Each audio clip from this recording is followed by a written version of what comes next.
नमस्कार दोस्तों, स्वागत है आप सभी का आपके अपने YouTube channel top study help में। तो आज हम लोग देखने वाले बिहार सिविल कोड प्यून के लिए इंग्लिश के टॉप 25 क्वेश्चंस। तो आज हम लोग देखने वाले पार्ट 5। तो जो लोग भी अगर पार्ट 1 से लेकर 4 तक नहीं देखे तो आप लोग चैनल के प्लेलिस्ट में जाके देख लीजिएगा, और प्लेलिस्ट का लिंक भी हम आपको वीडियो के डिस्क्रिप्शन में दे देंगे, आप लोग वहाँ से भी आसानी को वीडियो को देख लीजिएगा। तो चलिए शुरू करते हैं। आज का हमारा पहला क्वेश्चन है कि चूज द करेक्ट स्पेलिंग। आपको जो कि एकोमोडेशन का जो है कि आपको यहाँ पे करेक्ट स्पेलिंग बताना है। चलिए बताइए क्या होगा इसका सही जवाब। चलिए फटाफट आप लोग आंसर को लगाते चलिए कमेंट बॉक्स में। तो जो लोग भी इसका अगर ऑप्शन बी लगा रहे हैं तो बिल्कुल राइट आंसर हो जाएगा आप सभी का। ऑप्शन बी आपका यहाँ पे राइट आंसर हो जाएगा।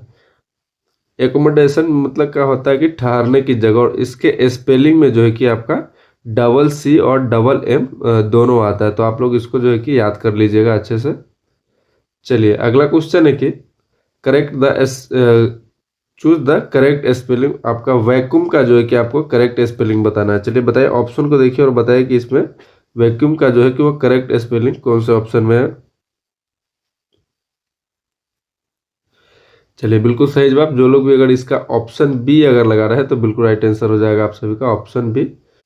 वैक्यूम, वैक्यूम का जो मतलब होता है वो खाली जगह होता है, और इसके स्पेलिंग में मतलब सिर्फ एक बार सी आता है, लेकिन यू जो है कि लगातार 2 बार आता है। तो आप लोग इसको याद कर लीजिएगा। अब आप लोग के एग्जाम में ओनली 6 डेज यानी कि 6 दिन बचा हुआ है। तो अगर आप लोग भी अगर इस 6 दिन में अगर अच्छे से तैयारी कर लेना चाहते हैं तो आप लोग हमारे top study help YouTube channel से जो है कि आप एक ई बुक यानी कि पीडीएफ प्राप्त कर सकते हैं, जिसमें आपको 5000 यानी कि 5000 से भी प्लस का क्वेश्चंस दिया जाएगा, प्लस में आपको प्रैक्टिस सेट मिलेगा। तो आप इस 6 दिन के अंदर जो है कि आप बेहतरीन तैयारी कर पाएगा। तो अगर आप लोग भी अगर ई बुक और पीडीएफ लेना चाहते हैं तो आप हमारे दिए गए स्क्रीन के व्हाट्सएप नंबर पे आप कांटेक्ट करके और इसको ले सकते हैं। और ये ऑफर में भी अभी चल रहा है। आपको पहले इसका प्राइस जो था कि 49 रुपीज़ रखा गया था, और अब जो कि आज रात 12 बजे तक इसका ऑफर है कि आपको 29 रुपीज़ यानी कि 29 रुपये पे करके आपको ये व्हाट्सएप पे ई बुक पीडीएफ मिल जाएगा। तो चलिए अगर आप लोग भी अच्छा तैयारी करना चाहते हैं तो इसको लेके और अच्छे से रट जाइए। चलिए अगला क्वेश्चन है कि choose the correct spelling. Embarrass का जो है कि आपको यहाँ पे करेक्ट स्पेलिंग बताना है। तो चलिए बताइए क्या होगा इसका सही जवाब। चलिए बिल्कुल सही जवाब। जो लोग भी अगर इसका ऑप्शन ए अगर लगा रहे हैं तो बिल्कुल राइट आंसर हो जाएगा आप सभी का ऑप्शन है। इम्बेरस का मतलब होता है कि शर्मिंदा करना, और इसमें जो है कि डबल आर और डबल एस का उपयोग होता है। आप लोग इसको याद कर लीजिएगा। चलिए अगला है कि लेथेरेजिक का साइनोनिम, यानी कि साइनोनिम का मतलब होता है कि आपको पर्यायवाची शब्द बताना। चलिए लेथेरिक का जो है लेथेरिक का जो है कि आपको यहाँ पे पर्यायवाची शब्द बताना। तो चलिए बताइए कि क्या हो जाएगा इसका सही जवाब। चलिए फटाफट आप लोग कमेंट में आंसर को लगाते चलिए। इसका जो साइनोनिम हो जाएगा वो आपका लेजी हो जाएगा। तो जो लोग भी इसका ऑप्शन बी अगर लगा रहे हैं तो बिल्कुल राइट आंसर हो जाएगा आप सभी का। लिथार्जिक का जो मतलब होता है वह सुस्त या आलसी होता है, इसलिए इसका जो सही साइनोनिम होगा वो लेजी होगा। और इसका उल्टा जो होगा यानी कि विलोम शब्द जिसको बोलते हैं उसको वहां पे आप एक्टिव लगा सकते हैं। चलिए अगला है कि कैंडिड। चलिए बताइए कैंडिड का जो है कि साइनोनिम क्या हो जाएगा। चलिए फटाफट जल्दी जल्दी आप लोग आंसर को लगाइए कमेंट में कि क्या होगा इसका राइट आंसर। तो कैंडिड का जो साइनोनिम हो जाएगा वो आपका फ्रैंक हो जाएगा। तो ऑप्शन ए जो है कि आपका यहाँ पे राइट आंसर हो जाएगा। कैंडिड का मतलब होता है कि जो इंसान साफ साफ और ईमानदारी से बात करे, और फ्रैंक का भी बेबाक या स्पष्ट बोलने वाला होता है। तो चलिए दोनों का जो मतलब होता है वो सेम ही होता है। तो ऑप्शन जो है कि आपका यहाँ पे ए राइट आंसर हो जाएगा। अगला क्वेश्चन है कि डिलीजेंट का साइनोनिम क्या हो जाएगा। चलिए ऑप्शन को देखिए और फटाफट बताइए कि डिजीलैंड का जो है डिलीजेंट का जो है कि आपको साइनोनिम क्या हो जाएगा।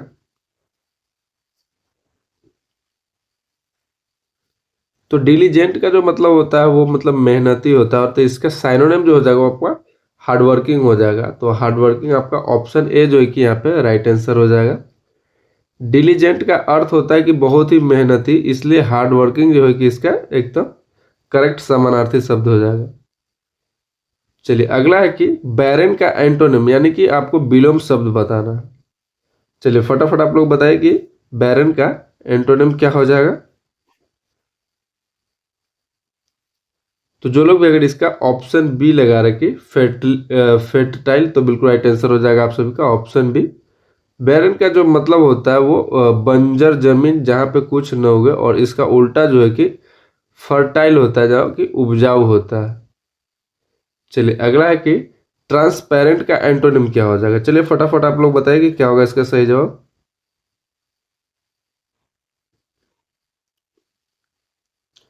ट्रांसपेरेंट का जो एंटोनिम हो जाएगा वो आपका एपिक्यू हो जाएगा। तो ऑप्शन बी जो है कि यहाँ पे राइट आंसर हो जाएगा आपका। ट्रांसपेरेंट का मतलब पारदर्शी, जिसके आर पार देखा जा सके, और एपिक्यू का जो मतलब होता है वो अपारदर्शी होता है, इसका उल्टा होता है, जिसके आर पार नहीं दिख सकता। तो चलिए आप लोग इसको अच्छे से याद कर लीजिएगा।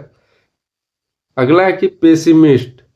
पेसिमिस्ट का एंटोनिम क्या हो जाएगा? चलिए फटाफट आप लोग बताइए, पेसिमिस्ट का एंटोनिम क्या हो जाएगा?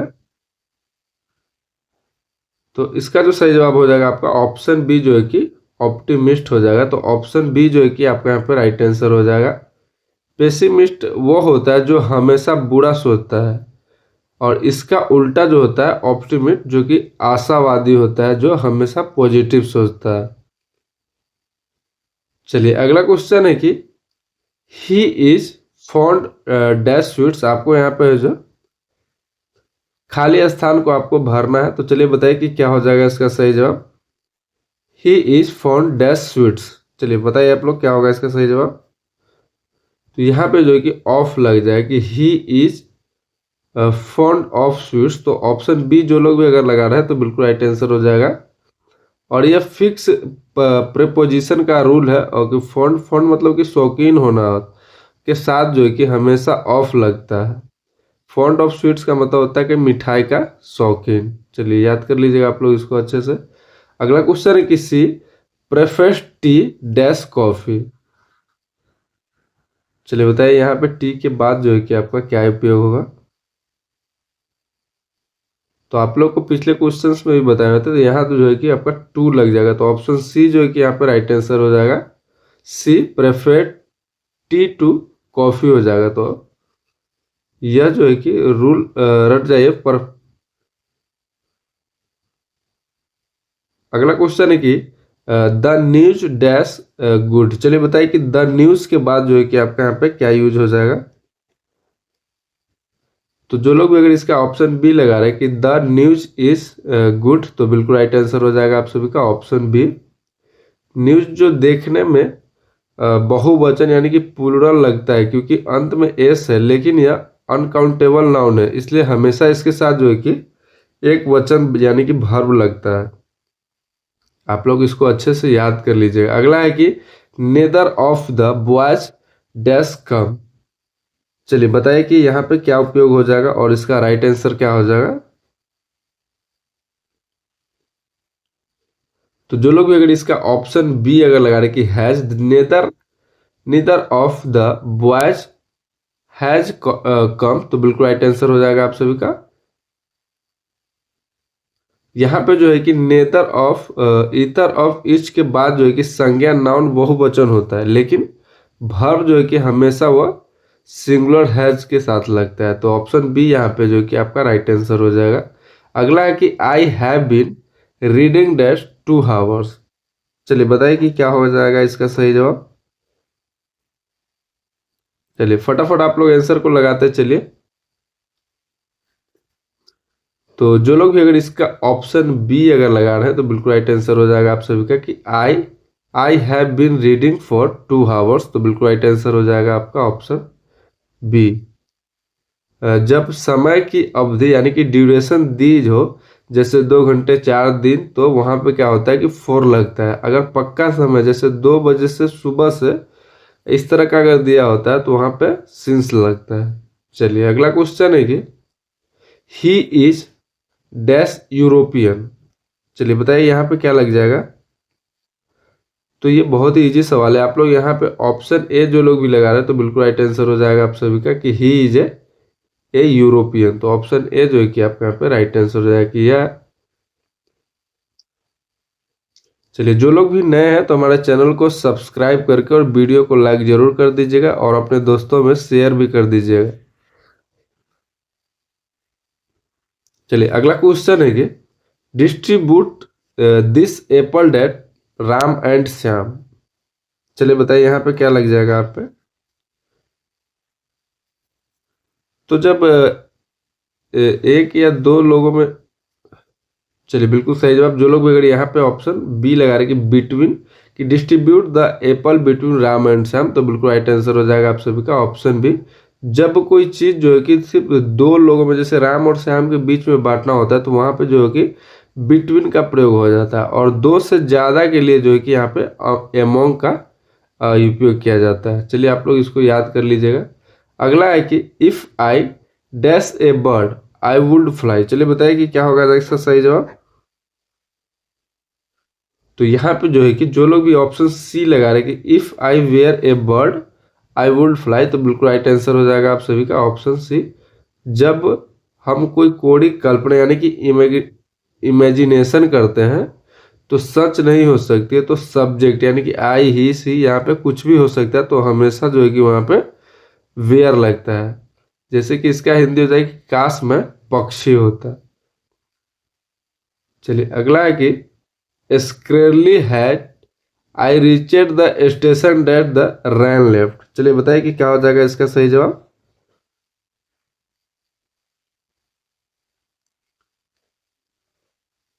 तो जो लोग भी अगर यहाँ ऑप्शन सी लगा रहे कि वेन, तो बिल्कुल राइट आंसर हो जाएगा आप सभी का कि scarcely had I reached the station when the train left. तो ऑप्शन सी जो है कि यहाँ पे राइट आंसर हो जाएगा। यहाँ पे नो सोनर के साथ जो है कि देन लगता है, लेकिन हार्डली और स्केरली के साथ जो है कि हमेशा वेन का जोड़ा बनाया जाता है। तो ऑप्शन सी यहाँ पे कि राइट आंसर हो जाएगा।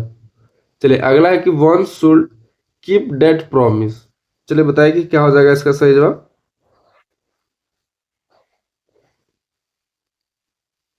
तो one should keep once promise हो जाएगा, तो बिल्कुल राइट आंसर हो जाएगा आप सभी का ऑप्शन सी। जो लोग भी लगा रहे हैं, जब वाक्य वंस से शुरू होता है तो आगे अपनाना दिखाने के लिए जो कि हिज हेयर नहीं बल्कि वंस का उपयोग होता है। आप इसको याद कर लीजिएगा अच्छे से। अगला है कि a piece of cake items. चलिए, a piece of cake items का अर्थ क्या हो जाएगा। तो इसका जो अर्थ हो जाएगा वो वेरी इजी हो जाएगा। तो ऑप्शन बी जो है कि यहाँ पे राइट आंसर हो जाएगा आपका कि ए पीस ऑफ केक। इस मुहावरे का मतलब जो होता है कि वो बाएं हाथ का खेल होता है, या कोई बहुत ही आसान काम। तो आप लोग इसको अच्छे से समझ के रट लीजिएगा। अगला है कि once in a blue moon idiom का अर्थ क्या होगा। चलिए बताइए कि once in a blue moon, इसका जो है आइडियम क्या हो जाएगा।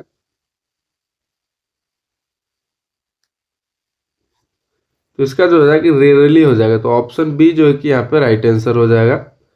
हिंदी में जो है कि जैसे हम ईद का चांद होना बोलते हैं, वैसे इंग्लिश में once in the blue moon, इसका मतलब जो होता है वो कि जो बहुत कम या कभी कभी कभी कभार होता है, तो उसके लिए मतलब ये once in a blue moon का उपयोग किया जाता है। चलिए अगला है कि a person who does not believe in God. चलिए बताइए उनको क्या कहेंगे। A person who does not believe in the God,